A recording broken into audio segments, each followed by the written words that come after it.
Good morning friends, જય શ્રી કૃષ્ણ.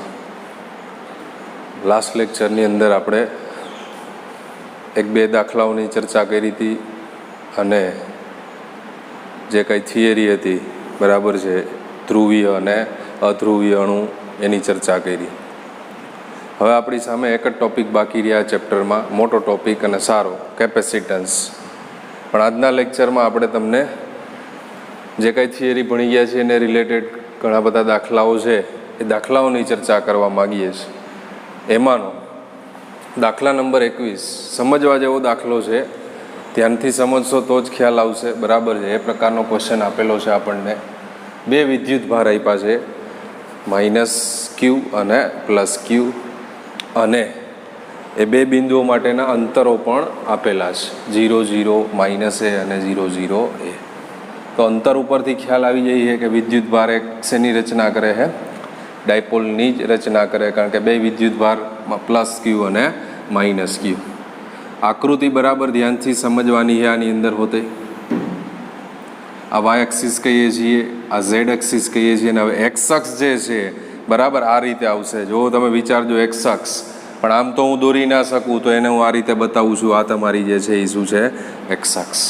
આ x અક્ષ, વાય અક્ષ અને ઝેડ અક્ષ. આપણને ખ્યાલ આવી જાય +q વિદ્યુત ભાર બરાબર છે, આ +q વિદ્યુત ભાર, અને એના માટેનું અંતર છે 0 0 a. અને એ જ રીતે આ છે એ -q વિદ્યુત ભાર, અને એના માટેનું અંતર 0 0 -a. 0 0 0, કારણ કે એક્સિયામાંય 0, વાયામાંય 0, ખાલી ઝેડિયામ, એટલે બિંદુઓ ક્યાં આવેલા હોય? ઝેડ અક્ષ ઉપર આવેલા હોય. તો મતલબ આ એક શેની રચના કરે છે? ડાયપોલની રચના કરે છે. આ અંતર બી એ થાય ઉગમ બિંદુથી, અને આ અંતર બી શું થાય? એ જ થાય. અને આખું અંતર વિચારો બરાબર છે, તો એક ડાયપોલ બની જાય, જે ટોટલ અંતર આપણે કહીએ ગઈએ 2a. આપણી સામે પ્રશ્ન છે ટેક્સ્ટબુકની અંદર, બરાબર છે, જૂની ટેક્સ્ટબુક હતી તો એમાં અહીંયા વિદ્યુત ક્ષેત્ર કેટલું એવું પૂછ્યું. વિદ્યુત ક્ષેત્ર નથી, ત્યાં વિદ્યુત સ્થિતિમાન છે. તમારી બુકમાં નવી બુક હશે, સુધારો આવી ગયો હોય કદાચ, અને ન હોય તો સુધારો કરી નાખશો. પહેલો પ્રશ્ન છે 0 0 z અને XY0 બિંદુએ સ્થિતિમાન, વિદ્યુત સ્થિતિમાન કેટલું? 1 by 1 બિંદુની ચર્ચા કરશું. પહેલાં આપણે પહેલા બિંદુની ચર્ચા કરીએ તો 0 0 z. તો 0 0 z એ આપણને ખ્યાલ આવે એ ક્યાં આવશે? ઝેડ એક્સિસ ઉપર જ આવશે. તો ઝેડ એક્સિસ ઉપર આવશે, એનો મતલબ બરાબર છે કાં +q વિદ્યુત ભારની નજીક હશે ને કાં -q વિદ્યુત ભારની નજીક. બેમાંથી ગમે તે જગ્યાએ બતાવો. તો પહેલી શક્યતા આપણે લઈએ છીએ કે બિંદુ, એને નામ આપી દઈએ છીએ P of 0 0 z. પહેલા પ્રશ્નના જવાબ માટે બિંદુ P of 0 0 z A +q વિદ્યુત ભારની નજીક છે. આ જ રીતે આપણે બીજા ઓપ્શનમાં એમ લેશું -q વિદ્યુત, પહેલાં +q ને ધ્યાનમાં રાખીને મેળવી લઈએ. તો આપણને એટલો આવી આઈડિયા આવે કે P થી O સુધીનું અંતર કેના જેટલું કહીએ ગઈએ? P થી ને O સુધીનું અંતર કહીએ તો કેટલા જેટલું કહીએ ગઈએ? ઝેડિયામ જેટલું કહીએ ગઈએ આપણે. તો આ આટલું અંતર એ છે, આટલો ઝેડિયામ, તો આટલું અંતર આપણે શું કહીએ ગઈએ? તો કે Z - a. તો બિંદુ P નું +q વિદ્યુત ભારથી અંતર કહીએ તો જેને R1 કહી દઈએ છીએ, Z - a. અને એ જ પ્રમાણે આટલો Z P થી, તો આટલું વધારાનું a -q વિદ્યુત ભાર સુધીનું અંતર કહીએ, બરાબર છે. એટલે એ અંતર આપણે કહીએ તો શું થઈ જાય? R2 બરાબર શું થઈ જાય? Z + a. આખો ઝેડિયામ આટલો અને આ a, તો શું થઈ જાય? Z + a. આપણે P બિંદુ આગળ શું મેળવવું છે? સ્થિતિમાન. તો બિંદુ P આગળ સ્થિતિમાન Vp પ્લસ વિદ્યુત ભારની નજીક લીધું છે, એટલે આપણે પ્લસ કહી દઈએ, બરાબર VQ plus VQ minus. +q વિદ્યુત ભારને લીધે સ્થિતિમાન અને -q વિદ્યુત ભારને લીધે સ્થિતિમાન. તો વિદ્યુત ભાર તો q છે KQ / R1 -KQ / R2. Minus એટલા માટે વિદ્યુત ભાર, q વિદ્યુત ભાર કેવો? ઋણ, એટલે -KQ / R2. R1 શું છે આપણને ખબર, R2 શું છે કિંમત મૂકી દો. તો KQ કોમન આવી જાય, 1/R1 એટલે Z - a, માઇનસ R2 એટલે Z + a. સો કે ક્યુ લસા લઈ લેશો તો થઈ જાય ઝેડ પ્લસ એ ઇન્ટુ ઝેડ માઇનસ એ. તો આને અહીંયા ગુણો તો ઝેડ પ્લસ એ, આને સામે ગુણો તો માઇનસ ઓફ ઝેડ માઇનસ એ. સાદુરૂપ આપી દેતા ઝેડ પ્લસ એ માઇનસ ઝેડ પ્લસ એ અને છેદમાં થઈ જાય Z square minus a square. તો કે q into Z Z cut થઈ જાય એ પ્લસ એ 2a અને છેદમાં Z square minus a square. તો 2a ઇન્ટુ ક્યુ બરાબર આપણે લખી શકીએ પી, ડાયપોલ મોમેન્ટ પી બરાબર 2a ક્યુ બરાબર હે. તો કે પી upon z square minus a square. આ આપણને મેળવું પી આગળનું સ્થિતિમાન પ્લસ ક્યુ વિદ્યુત ભાર બરાબર છે ની નજીક હોય ત્યારે પી આગળનું સ્થિતિમાન. આ જ રીતે બિંદુ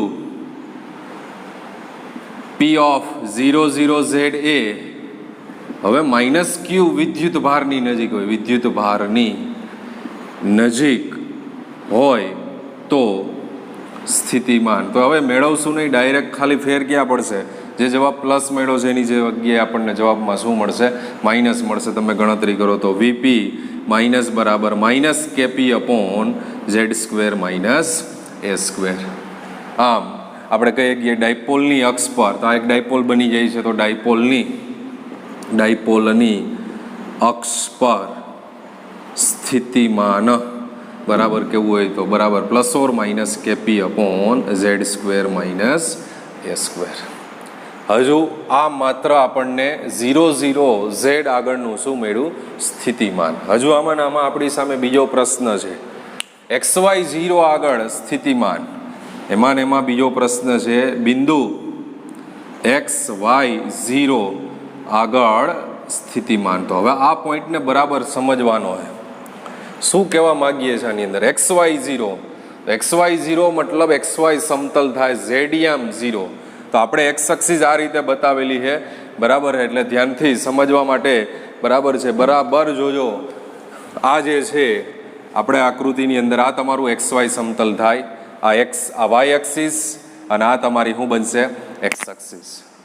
તો આના ઉપર કોઈ બી એક બિંદુ બતાવ્યું છે, એ બિંદુનું નામ છે XY0. તો સમજવા માટે આપણે એ બિંદુને તમને અહીંયા બતાવી દઈએ છીએ. આ બિંદુ છે XY0 જે છે એ આના ઉપરનું બિંદુ છે એમ સમજો. આના ઉપર ગમે ત્યાં કોઈ બી જગ્યાએ તમે આ બિંદુને લઈ શકો છો બરાબર. તો XY0 તો સમતલ અત્યારે એક્સ એક્સિસ આ છે એટલે આપણે સમજવા માટે આ રીતે તમને સમતલ બતાવીએ છીએ. તો આ સમતલ ઉપરનું આ બિંદુ છે XY0. આ XY0 આગળ તમારે શું મેળવવાનું છે? વિદ્યુત સ્થિતિમાન. તો ધ્યાનથી સમજો બરાબર છે. આ તમારો XY સમતલ છે. XY સમતલના કોઈ બી બિંદુથી તમે સપોઝ આ બિંદુ તમે અહીંયા બિંદુ લીધું તો એ બિંદુથી પ્લસ ક્યુનું અંતર અને માઇનસ ક્યુનું અંતર કેવું થવાનું હોય? સમાન. વિદ્યુત ભાર તો સરખો જ છે, એક ધન એક ઋણ, તો અંતર સમાન. વિદ્યુત સ્થિતિમાન કેવું થઈ જાય? શૂન્ય. કોઈ બી બિંદુ આગળ આ સમતલ ઉપર તમે કોઈ બી બિંદુ લેશો બરાબર છે અને એ બિંદુ પ્લસ ક્યુ વિદ્યુત ભારથી અને માઇનસ ક્યુ વિદ્યુત ભારથી અંતરો માપશો તો એ દરેક માટે અંતરો કેવા રહેવાના છે? સમાન રહેવાના. સમજ બરાબર સમજવાનું છે ધ્યાનથી બરાબર. XY સમતલ અહીંયા આ બિંદુ આપણે લીધું તો એ બિંદુનું પ્લસ ક્યુથી અંતર અને માઇનસ ક્યુથી અંતર કેવું થવાનું છે? સમાન જ થવાનું છે. તો સમાન થવાનું છે બરાબર છે. તો દરેક બિંદુઓ માટે XY સમતલમાં બરાબર કોઈ બી બિંદુ કહેવામાં આવે બરાબર, એ કિંમત નથી આપી. તો XY સમતલમાં કોઈ બી બિંદુથી તમે પ્લસ ક્યુ કે માઇનસ ક્યુ વિદ્યુત ભારથી સ્થિતિમાન મેળવવા માગો તો એ અંતરો પ્લસ ક્યુ અને માઇનસ ક્યુ વિદ્યુત ભારથી કેવા રહેવાના છે? સમાન જ રહેવાના છે. એટલે XY0 આગળ સ્થિતિમાન આપણને કેવું મળવાનું છે? સરખું જ મળે, શૂન્ય જ મળશે બરાબર છે. તો એને ધ્યાનમાં રાખીને પ્રશ્નની ચર્ચા કરીએ. તો XY0 આગળનું સ્થિતિમાન આપણે મેળવવું છે. તો બિંદુ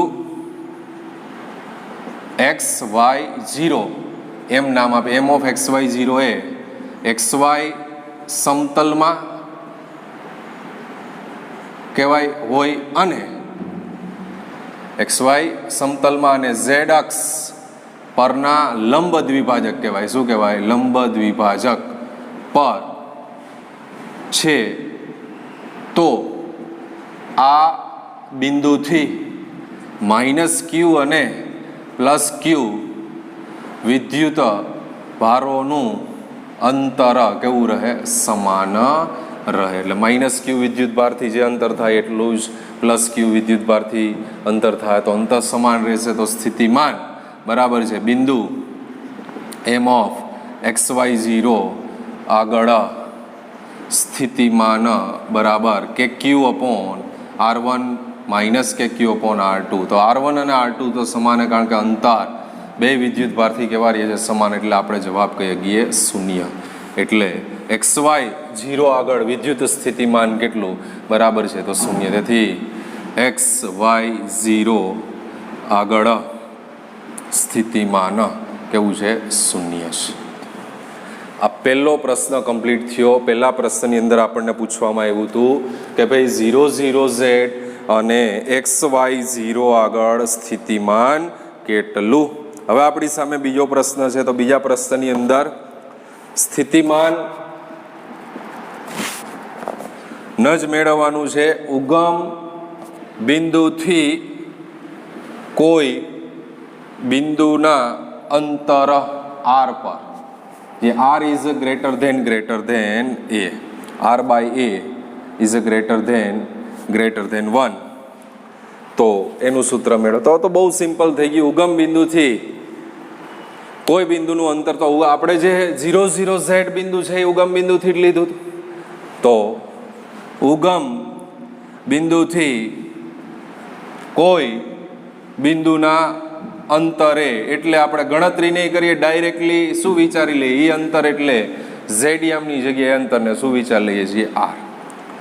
તો એના આધારે આપણને જે શરત આપી છે એના આધારે અને આપણે જે સૂત્ર મેળવ્યું હતું, સ્થિતિમાન બરાબર થઈ જાય plus or minus KP upon Z² minus A². તો જેની અંદર તમારે Z બરાબર R મૂકી દેવાનું છે. તો plus or minus KP upon R² minus A². અને જ્યાં આપણની શરત છે R by A is greater than 1, તેથી R is greater than A. તો R છે એની સરખામણીમાં ખૂબ જ મોટો છે, તેથી Rની સરખામણીમાં એને અવગણતા, તો એને અવગણી દેશો બરાબર છે. એટલે તમારું સૂત્ર થઈ જાય plus or minus KP upon R² V બરાબર, અને તેથી V ચલે છે 1/R². તો આપણને પૂછ્યું હતું બીજા પ્રશ્નની અંદર કે સ્થિતિમાન ઉગમ બિંદુના કોઈ બિંદુથી આ અંતર R પર હોય તો R બાય A એટલે ગ્રેટર ધેન 1 માટે તે કેવી રીતે આધારિત છે એ દર્શાવતું સૂત્ર. તો થઈ જાય V ચલે છે 1/R² અથવા V બરાબર plus or minus KP upon R². હવે ત્યાર પછીનો પ્રશ્ન બી જબરજસ્ત છે. પ્રશ્ન નંબર ત્રીજા પ્રશ્નની અંદર આપણને કહેવામાં આવ્યું છે એક નાના પરીક્ષણ વિદ્યુત ભાર ને X અક્ષ પર 500 થી -700 બિંદુ સુધી લઈ જવામાં કેટલું કાર્ય થશે? અને જો પરીક્ષણ વિદ્યુતભારનો માર્ગ તે જ બે બિંદુઓ વચ્ચે X અક્ષ પર ન હોત તો જવાબમાં શું ફેર પડે? બે પ્રશ્નો છે. તો સૌથી પહેલા તો ધારો કે P ઓફ 500 Q કહી દો, P નો આપણે ઉલ્લેખ કર્યો હતો, અને R ઓફ -700 ક્યાં આવેલા છે? X અક્ષ પર છે. બરાબર જોજો, X અક્ષ પર આવેલા છે. તો આકૃતિની અંદર X અક્ષ બરાબર છે. આકૃતિમાં આપણે X અક્ષ જોઈતી, ફરી પાછા આકૃતિમાં આવીએ છીએ બરાબર છે. તો આ XY સમતલમાં આપણી કઈ X હતી?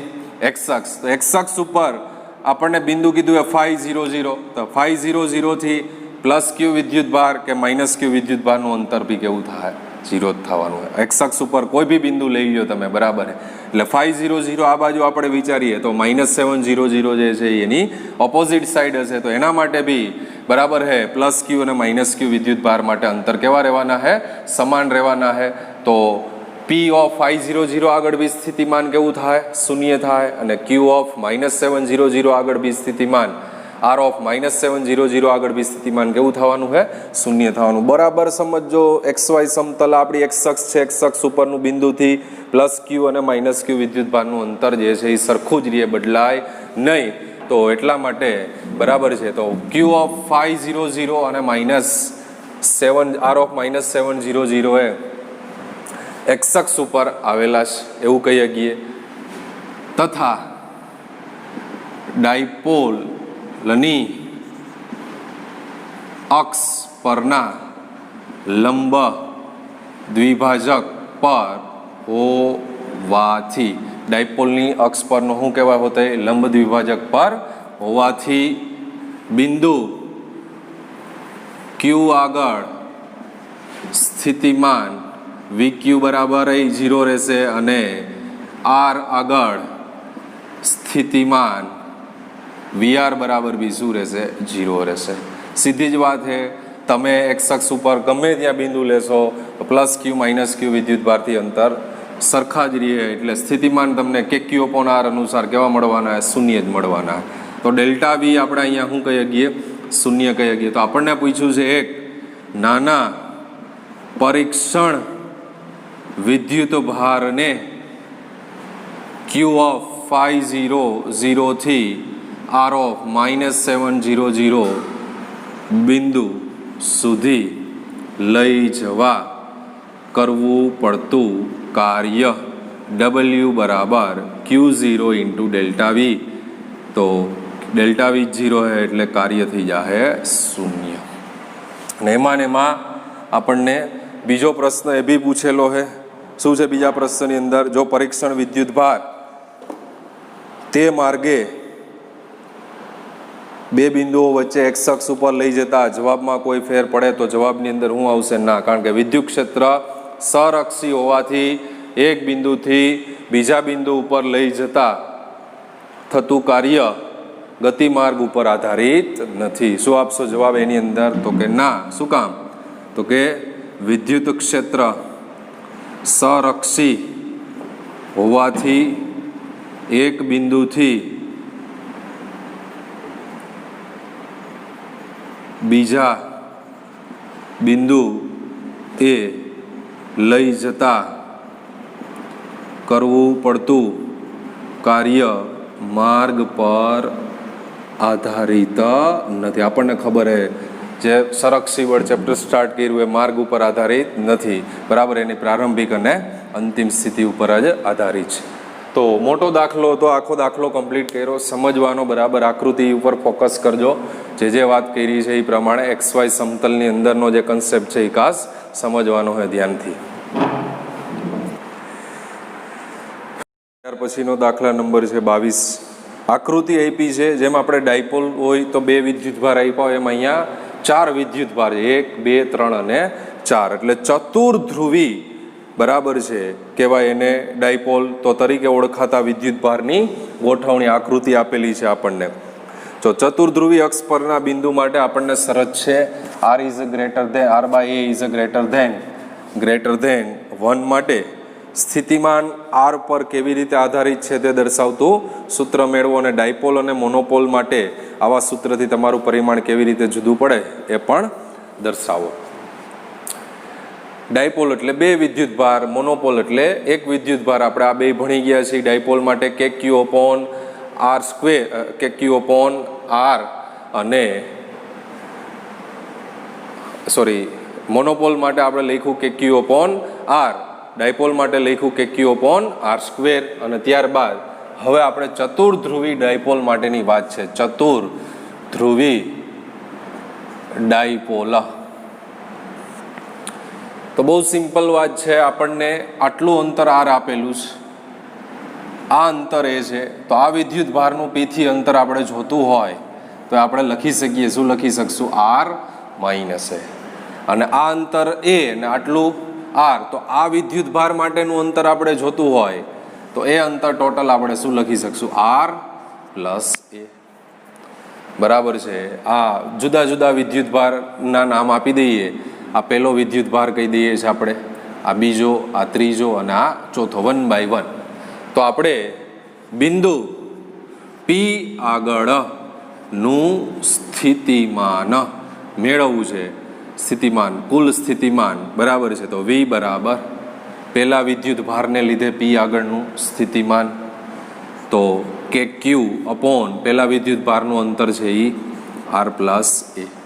બીજા વિદ્યુત ભારને લીધે સ્થિતિમાન તો માઇનસ છે એટલે માઇનસ કે ક્યુ અપોન, અને એ અંતર બીજા અને ત્રીજા બે માટેનું અંતર, કારણ કે બે એકબીજાની નજીક છે તો એ બે માટે અંતર આર, ત્રીજા માટે માઇનસ કે ક્યુ અપોન આર, અને ચોથા માટે વિચારીએ તો કે ક્યુ અપોન આર માઇનસ એ, ચોથાનું અંતર જે છે એ આર માઇનસ એ.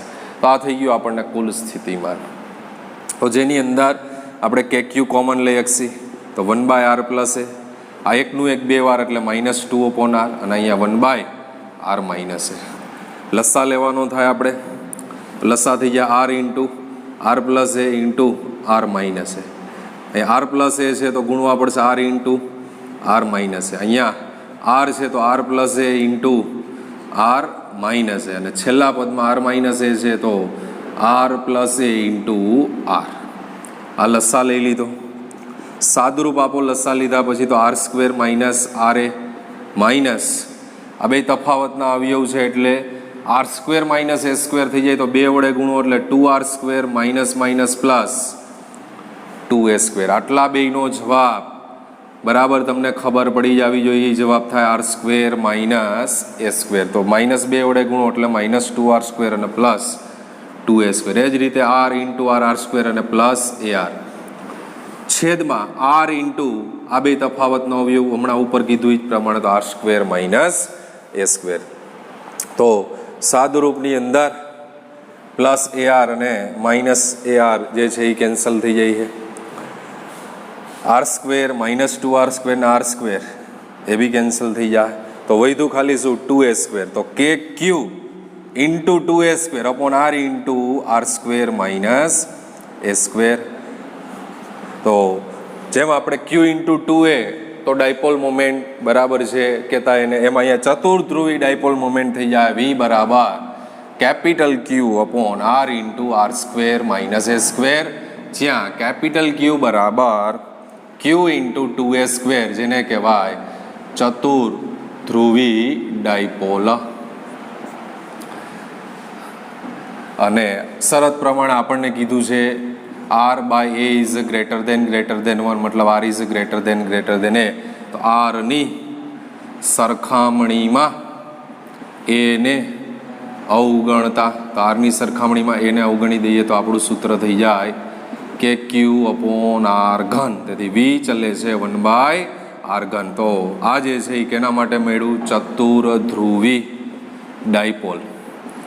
આ જ રીતે ખાલી ડાયપોલ માટે તો વી ચલે છે 1/r સ્ક્વેર. દ્વિધ્રુવી ડાયપોલ, દ્વિધ્રુવી ડાયપોલ અને વી ચલે છે 1/r. મોનોપોલ એકાકી, મોનોપોલ અથવા તો એકાકી વિદ્યુત ભાર માટે બરાબર છે વી ચલે છે 1/r. તો આ મોનોપોલ, આ દ્વિધ્રુવી અને આ ચતુર્ધ્રુવી બધા માટેના સૂત્રોની આપણે ચર્ચા થઈ ગઈ. ત્યાર પછી નો દાખલો આપણે ચર્ચા કરવા માંગીએ છીએ. દાખલા નંબર 19. 19માં દાખલાની રકમની અંદર ખાસ ધ્યાનથી જુઓ. H2 અણુના બેમાંથી એક ઇલેક્ટ્રોનને દૂર કરતા આપણને હાઇડ્રોજનનો આણ્વિક આયન H2+ મળે. હવે આ પ્રશ્નની અંદર ક્વેશ્ચન નંબર 19 છે. 19માં પ્રશ્ન H2ના બે અણુ, તો આપણે આ એક અને આ બીજો, આ H2ના બે અણુ, બે અણુ એક જ સરખા H2ના બે અણુ બરાબર છે, જેની અંદર અહીંયા બી એક ઇલેક્ટ્રોન હશે, અહીંયા બી એક ઇલેક્ટ્રોન હશે. તો આપણને કહેવામાં આવ્યું છે આ એક ઇલેક્ટ્રોનને દૂર કરવામાં આવે. આનો પ્રોટોન અહીંયા છે, આનો પ્રોટોન અહીંયા છે બરાબર છે. આ એક ઇલેક્ટ્રોનને શું કરવામાં આવે? દૂર કરવામાં આવે એવું કીધું છે. તો આપણને ખબર આ એની શું છે? કક્ષા. એ કક્ષામાં ઇલેક્ટ્રોન શું કરે છે? ગતિ. તો ઇલેક્ટ્રોન જે છે એ અને કક્ષીય જે આકાર છે એ કોઈ બી પ્રકારનો હોય, ગોળ જ હોય એવું જરૂરી નથી. એટલે ઇલેક્ટ્રોન ગમે ત્યાં અહીંયા હોય, અહીંયા હોય, અહીંયા હોય, અહીંયા હોય, ગમે ત્યાં હોય. એકને શું કર્યો છે? દૂર. તો હવે આપણી પાસે આ બે પ્રોટોન અને એક ઇલેક્ટ્રોન એને ધ્યાનમાં લેવાના છે. બરાબર છે. તો એને જોઈન્ટ કરી દો એટલે એક આકાર આપણને દેખાય છે, ત્રિકોણ આકાર દેખાય. પરંતુ બે આ પ્રોટોનનું ઇલેક્ટ્રોનથી અંતર અને આ પ્રોટોનનું ઇલેક્ટ્રોનથી અંતર આપણને રકમમાં સમાન આપેલું છે. તો એનો મતલબ આપણે જે આકૃતિ બનાવવા માંગીએ છીએ એ તમે સમજી શકો. હવે આકૃતિની અંદર આ ઇલેક્ટ્રોન, આ પ્રોટોન છે, બરાબર છે, પ્લસ ઈ, અને આ બી પ્લસ ઈ, આ બી પ્રોટોન છે. આ પ્લસ ક્યુ વિદ્યુત ભાર, પ્લસ ક્યુ વિદ્યુત ભાર અને માઇનસ ક્યુ, આવી રચના થઈ ગઈ. જોઈન્ટ કરી દીધી. આ અંતર સમાન આપ્યું છે આપણને. અહીંયા બી 1 એંગસ્ટ્રોંગ આપેલું છે, અહીંયા બી અંતર આપણને 1 એંગસ્ટ્રોંગ આપેલું છે. ના બે વચ્ચેનું અંતર આપણને આપેલું છે 1.5 એંગસ્ટ્રોંગ. આને આપણે પહેલો વિદ્યુત ભાર કહી દઈએ, આને આપણે બીજો કહી દઈએ, આને આપણે ત્રીજો કહી દઈએ. તો આ થઈ જશે R12, આ થઈ જશે R23 અને આ થઈ જશે R13. એટલે આપણને અંતર ખ્યાલ આવી જાય. તો આકૃતિ જે છે આ ત્રિકોણ એમનેમ નથી બન્યો, બરાબર છે. H2 ના 2 અણુ, એક ઇલેક્ટ્રોનને દૂર કર્યો અને બાકીના ત્રણેયને જોઈન્ટ કરી દો તો આ ત્રિકોણ બને.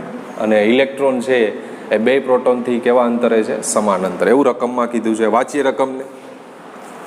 H2+ ની ધરાય સ્થિતિમાં 2 પ્રોટોન વચ્ચેનું અંતર 1.5 એંગસ્ટ્રોંગ અને ઇલેક્ટ્રોન દરેક પ્રોટોનથી લગભગ 1 મીટર અંતરે, 1 એંગસ્ટ્રોંગ અંતરે. તો આ તંત્રની સ્થિતિ ઉર્જા શોધો અને સ્થિતિ ઉર્જાના શૂન્ય માટે તમારી પસંદગી જણાવો. તો એ પ્રશ્ન, 2 પ્રશ્ન છે, તંત્રની સ્થિતિ ઉર્જા. બીજો પ્રશ્ન છે, બીજા પ્રશ્નની અંદર કહેવામાં આવ્યું સ્થિતિ ઉર્જા શૂન્ય માટે તમારી પસંદગી. તો આપણને ખ્યાલ જ છે ભાઈ, સ્થિતિ ઉર્જા શૂન્ય ક્યારે? અનંત અંતરે સ્થિતિ ઉર્જા શું થાય? શૂન્ય. એટલે એ પહેલા બતાવી દે, અનંત અંતરે સ્થિતિ ઉર્જા શું છે? શૂન્ય છે. એટલે એ જવાબ આટલો જ છે. હવે તંત્રની સ્થિતિ ઉર્જા. તો તંત્રની સ્થિતિ ઉર્જા U બરાબર શું કહીએ કે U12, U23 અને U31, U13 જે કયો હોય. આ આપણે અગાઉ થિયરીમાં ભણી ગયા. 1 અને 2 ને લીધે, 2 અને 3 ને લીધે અને 1 અને 3 ને લીધે. તો U12 K Q1 Q2 upon R12, K Q2 Q3 upon R23 અને K Q1 Q3 upon R13. બધા જ સૂત્ર લખાઈ ગયા. દેખાય આપણને R12, R23 અને R31. તો Q1 Q2 Q3 ની કિંમત ખબર છે આપણને. કે બધામાંથી શું લઈ ગઈશું? Common. Q1 -E, Q2 +E, -E into +E upon R12 1 angstrom એટલે 1 ગુણ્યા 10⁻10. એવી જ રીતે Q2 Q3 2 પ્લસ છેદમાં 1.5 ગુણ્યા 10⁻10 અને ફરી પાછું -E +E અને છેદમાં 1 એંગસ્ટ્રોંગ એટલે 1 ગુણ્યા 10⁻10. તો E સ્ક્વેર થઈ જાય. E સ્ક્વેર આપણે કોમન લખીએ છીએ. U બરાબર K into E square minus અને છેદમાંથી 10⁻10 કોમન લઈ લ્યો તો શું વધે? -1 +1 ના છેદમાં 1.5 -1/1 આટલું થઈ ગયું. કિંમત મૂકીએ. K એટલે 9 ગુણ્યા 10⁹. E સ્ક્વેર 1.6 વર્ગ ગુણ્યા 10⁻19 દુને 38 છેદમાં 10⁻10 સાદુરૂપની અંદર આ -1 અને -1 એટલે -2 વત્તા 1/1.5. તો સાદુરૂપમાં આ -10 ઉપર જાય તો +10, 10 ને 9 19, આમાંથી બાદ કરી નાખો એટલે 9 ગુણ્યા 1.6 વર્ગ અને વધશે ખાલી કેટલા? તો કે 10⁻19. અહીંયા સાદુરૂપમાં તમારી પાસે 1.5 ગુણ્યા 2 એટલે -3 વત્તા 1 છેદમાં 1.5. 9 ગુણ્યા 1.6 વર્ગ ગુણ્યા 10⁻19 ગુણ્યા -2 ના છેદમાં 1.5. તો આપણે જે જવાબ જોઈએ છે ઇલેક્ટ્રોન વોલ્ટમાં જોઈએ છે. તો આ જે છે એ જૂલમાં મળે. તો ભાગ્યા કેટલા કરી દો? તો કે 9 ગુણ્યા 1.6 વર્ગ ગુણ્યા 10⁻19 ગુણ્યા -2 છેદમાં 1.5 ગુણ્યા 1.6 ગુણ્યા 10⁻19. એટલે હવે જવાબ શેમાં કન્વર્ટ થઈ ગયો? ઇલેક્ટ્રોન વોલ્ટમાં. આ કેન્સલ થઈ જાય છે, 1.6 એક વખત ઉડી જશે, બરાબર. તો શું વધ્યું? તો કે 9 ગુણ્યા 1.6 ના પોઈન્ટ કેન્સલ કરી દો, 16 -2 અને છેદમાં 15. સાદુરૂપમાં ખાલી આપણે આ 3 વડે ઉડાડી શકીએ અને 5. 16 તેરી 48 અને 48 ગુણ્યા 2 કેટલા થઈ જાય? 96. 96/5 -96/5. તો ગુણ્યા 2 કરી દઈએ ઉપર નીચે. 96 × 2 = 6 × 2 = 12 9 × 19 છેદમાં 10 બરાબર જવાબ થઈ જાય 19.2 ઇલેક્ટ્રોન વોલ્ટ. -19.2 electron volt. તો તંત્રની સ્થિતિ ઉર્જા પૂછી હતી. તંત્રની સ્થિતિ ઉર્જા આપણને જવાબ મળશે -19.2 ઇલેક્ટ્રોન વોલ્ટ. ચાલો ત્યાર પછીનો પ્રશ્ન છે આપણી સામે દાખલા નંબર 18. ધ્યાનથી જોજો આ પ્રશ્નને બી. હાઇડ્રોજન પરમાણુમાં, બરાબર છે, હાઇડ્રોજન પરમાણુમાં આ પ્રોટોન છે, ન્યુક્લિયસમાં રહેલો પ્રોટોન, બરાબર છે, અને અહીંયા આ ઇલેક્ટ્રોન એની ફરતે શું કરે છે? ભ્રમણ કરે છે. એ બે વચ્ચેનું બંધિત અવસ્થામાં આપણને અંતર આપેલું છે. એ અંતર 0.53 એંગસ્ટ્રોમ આટલું કીધેલું છે આપણને. તો આપણી સામે પ્રશ્ન છે પ્રોટોન, ઇલેક્ટ્રોન અને પ્રોટોન વચ્ચેના અનંત અંતર માટે સ્થિતિ ઉર્જા શૂન્ય લઈ આ તંત્રની સ્થિતિ ઉર્જા ઇલેક્ટ્રોન વોલ્ટમાં અંદાજ કરો. પ્રશ્ન છે ઇલેક્ટ્રોન અને પ્રોટોન વચ્ચેનું અંતર અત્યારે તમે જુઓ એટલે 0.53 એંગસ્ટ્રોમ છે, પણ પેલી પોઝિશન આપણને શું કહેવામાં આવી છે? અનંત અંતરે, બરાબર છે. એટલે અહીંથી અનંત અંતરે જતા રહ્યો તો ઇલેક્ટ્રોન અને પ્રોટોન, ઇલેક્ટ્રોન અહીંયા હોય, બરાબર, આને ભૂલી જાઓ, અને તો પ્રોટોન, ઇલેક્ટ્રોન અને પ્રોટોન અનંત અંતરે હોય તો અનંત અંતરે તો સ્થિતિ ઉર્જા શું છે? શૂન્ય. મતલબ તમારી પ્રારંભિક સ્થિતિ યુઆઈ બરાબર તમે શું કહી શકશો? શૂન્ય. તો તંત્રની સ્થિતિ ઉર્જા પૂછી છે આપણને, એટલે બેયને લીધે ઉત્પન્ન થતી સ્થિતિ ઉર્જા. હવે ઇલેક્ટ્રોન ત્યાંથી અહીંયા આવી ગયો, તો અહીંયા આવી ગયો એટલે અંતર આપણને 0.53, એટલે એ તમારી જે છે એ ફાઇનલ સ્થિતિ ઉર્જા. તો સ્થિતિ ઉર્જા ડેલ્ટા યુ બરાબર થઈ જાય UF - UI. તો UI કેમ 0 છે? પ્રારંભિક સ્થિતિમાં આપણને પ્રોટોન ઇલેક્ટ્રોન અનંત અંતરે આપેલા વચ્ચેનું અંતર, બરાબર, અનંત અંતરે, તો સ્થિતિ ઉર્જા શૂન્ય, એટલે UI તો 0 જ છે. હવે UF મેળવવું છે તો બંને તંત્રની સ્થિતિ ઉર્જા થાય, તો તંત્રની સ્થિતિ ઉર્જા એટલે કે આ તમારો થઈ જાય Q1, આ તમારો થાય Q2, કે Q1 Q2 અપોન એ બે વચ્ચેનું અંતર એટલે R12. સો કે Q1 Q2 બરાબર છે E - E અપોન R12 એટલે 0.53 ગુણ્યા 10⁻10. કિંમત મૂકી દઈએ તો 9 ગુણ્યા 10⁹ ગુણ્યા માઇનસ આગળ લઈ લઈએ છીએ 1.6 વર્ગ ગુણ્યા 10⁻19 વર્ગ છેદમાં 0.53 ગુણ્યા 10⁻19. તો આ જે કાંઈ જવાબ છે એ શેમાં મળવાનો છે આપણને? જૂલમાં. તો એને ઇલેક્ટ્રોન વોલ્ટમાં આપણે જવાબ જોઈએ છે. તો ઇલેક્ટ્રોન વોલ્ટમાં જવાબ માટે શેના વડે ભાગી નાખશું? તો કે -9 ગુણ્યા 10⁹ ગુણ્યા 1.6 વર્ગ ગુણ્યા 10⁻19 વર્ગ છેદમાં 0.53 ગુણ્યા 10⁻10 ગુણ્યા 1.6 ગુણ્યા 10⁻19. હવે આ જવાબ શેમાં કન્વર્ટ થઈ ગયો? ઇલેક્ટ્રોન વોલ્ટમાં. તો સાદરૂપ આપીએ તો એક ઘાત કેન્સલ થઈ જાય, -10 ઉપર +10 એટલે 9 ના 10 યાની એટલે ઘાત ટૂંકમાં શું થઈ ગઈ? કેન્સલ થઈ ગઈ.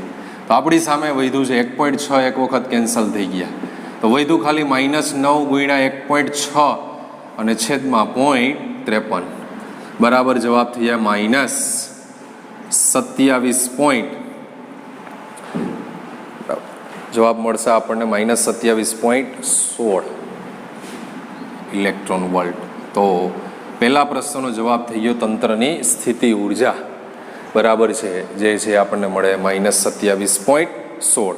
હવે બીજા પ્રશ્ન માટે આગળ રકમમાં આપણને કીધું છે પ્રશ્ન નંબર 2 માટે શું કહેવામાં આવ્યું છે? ઇલેક્ટ્રોનને મુક્ત કરવા માટે કેટલું લઘુત્તમ કાર્ય કરવું પડે?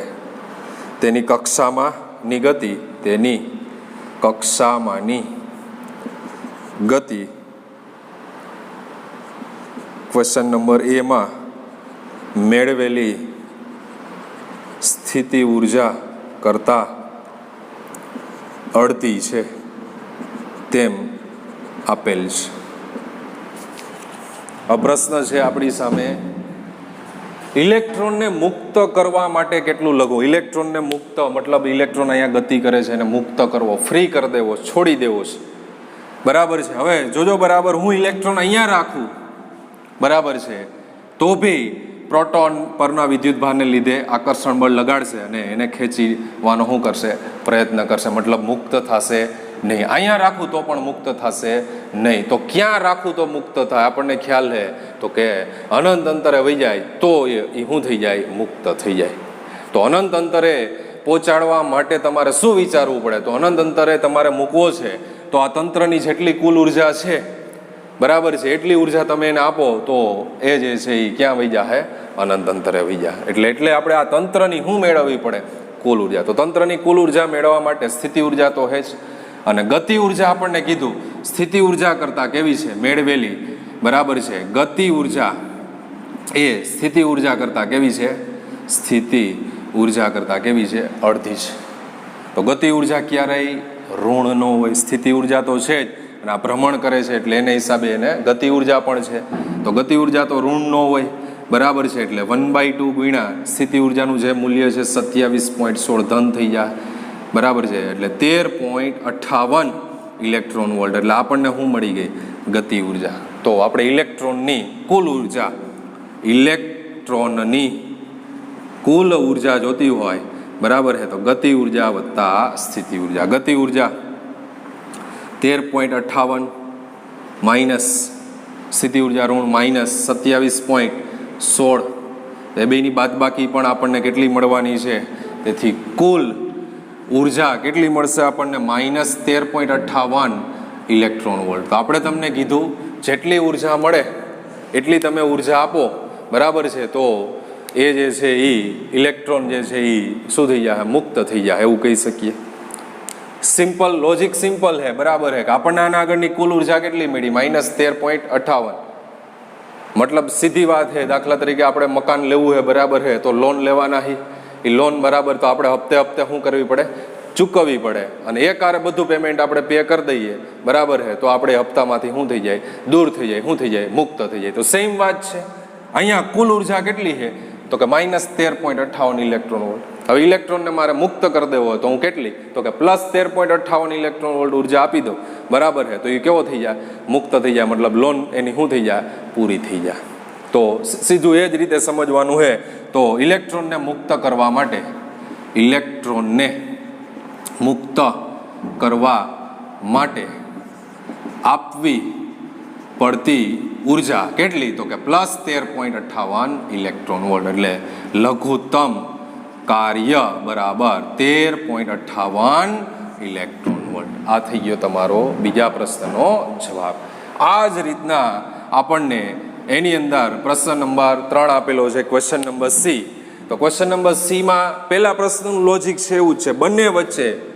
બંને વચ્ચેના 1.06 એંગસ્ટ્રોમ અંતર માટે સ્થિતિ ઉર્જા 0 લેવામાં આવે તો A અને B માટેના જવાબમાં શું હશે? પહેલા પ્રશ્ન જેવો જ પ્રશ્ન છે. પહેલા પ્રશ્નમાં આપણે બે વચ્ચેનું અંતર અનંત અંતર આપ્યું હતું. આની આજ આકૃતિ હું સમજાય એટલે અહીંયા પાછી દોરું છું. પ્રોટોન, ઇલેક્ટ્રોન, પહેલાં અહીંયા અનંત અંતરે કીધું હતું આપણને. હવે એ બે વચ્ચેનું અંતર જે છે એ 1.06 એંગસ્ટ્રોમ. કેટલું આપ્યું છે? 1.06. એટલે એ તમારી પ્રારંભિક સ્થિતિ, ત્યાંથી અહીંયા લઈ આવીશ અંતિમ સ્થિતિ UF, બરાબર. અને આ અંતર આપણને ખબર છે 0.53 એંગસ્ટ્રોમ. જુઓ એટલે બે વચ્ચે તો આ 0.53 એનું ડબલ કરો તો કેટલું થઈ જાય? 1.6 એંગસ્ટ્રોમ. તો સ્થિતિ ઉર્જા બે પ્રશ્ન મેળવવાના છે. એટલે પહેલો પ્રશ્ન અને પહેલા પ્રશ્નમાં આપણે શું મેળવ્યું હતું? સ્થિતિ ઉર્જા. એટલે સ્થિતિ ઉર્જા એ મેળવવાની છે. અને લઘુત્તમ કાર્ય કેટલું? તો એ કાર્ય બે A અને B બે માટેના જવાબ કહેવાના છે. તો સ્થિતિ ઉર્જા ડેલ્ટા U બરાબર UF માઇનસ UI. તો UF 0.53 એંગસ્ટ્રોમ અંતર અને UI જે છે એ 1.06. તો UF તો આપણે અગાઉ મેળવેલો છે, એનો જ આવવાનો છે. કેટલો? તો કે 27.16 ઇલેક્ટ્રોન વોલ્ટ. હવે આપણે મેળવવાનું છે UI. તો UI આપણે મેળવી લઈએ. તો UI બરાબર કે Q1 Q2 અપોન અંતર જે છે એ કેટલું થઈ જાય? 1.06 એંગસ્ટ્રોમ. 9 ગુણ્યા 10⁹ ગુણ્યા આ બે વિદ્યુત ભાર તો સમાન છે અને માઇનસ એટલે 1.6 વર્ગ અને ગુણ્યા 10⁻19 વર્ગ અને છેદમાં 1.06 ગુણ્યા 10⁻10 અને ઇલેક્ટ્રોન વોલ્ટમાં ફેરવવા ગુણ્યા 10⁻19 એટલે આ શેમાં ફેરવાઈ ગયું? સીધું ઇલેક્ટ્રોન વોલ્ટમાં. તો ઘાત -19 એટલે 1 ઉડી જાય, 10 ને 9 19 એટલે આ પણ ઉડી જાય. 1.6 એક વાર ઉડી ગયા. શું વધ્યું? 1.6 ગુણ્યા 9 એટલે -9 ગુણ્યા 1.6 અને છેદમાં વધ્યું 1.06. તો સાદરૂપ આપી દઉં એટલે અહીંયા જવાબ આપણને UI બરાબર -13.58 ઇલેક્ટ્રોન વોલ્ટ. તો સ્થિતિ ઉર્જા ડેલ્ટા U બરાબર UF -27.16 electron volt minus of minus 13.58 electron volt. -27.16 વત્તા 13.58 બરાબર -13.58 ઇલેક્ટ્રોન વોલ્ટ. તો પહેલા પ્રશ્ન માટેને રિલેટેડ આપણને પ્રશ્ન એ માટેનો જવાબ પણ અહીંયા આટલો જ મળે, -13.58 ઇલેક્ટ્રોન વોલ્ટ. અને એમાં બીજો જવાબ બરાબર છે કેટલું લઘુત્તમ કાર્ય? તો સેમ કન્સેપ્ટ જે બીજા પ્રશ્નમાં વાપરો, જેટલી ઉર્જા છે બરાબર છે મળી છે એટલી એને આપી દો. આ માઇનસ છે તો એટલી પ્લસ આપો તો એ મુક્ત થઈ જાય, બરાબર છે. તો ઇલેક્ટ્રોનને મુક્ત કરવા આપવી પડતી ઉર્જા એ લઘુત્તમ કાર્ય થશે. તો લઘુત્તમ કાર્ય બરાબર +13.58 ઇલેક્ટ્રોન વોલ્ટ. એટલે જવાબ થઈ જાય બીજો એમાં 13.58 ઇલેક્ટ્રોન વોલ્ટ. તો આ પ્રશ્ન દાખલા નંબર 18 આપણે અહીંયા કમ્પ્લીટ કર્યો.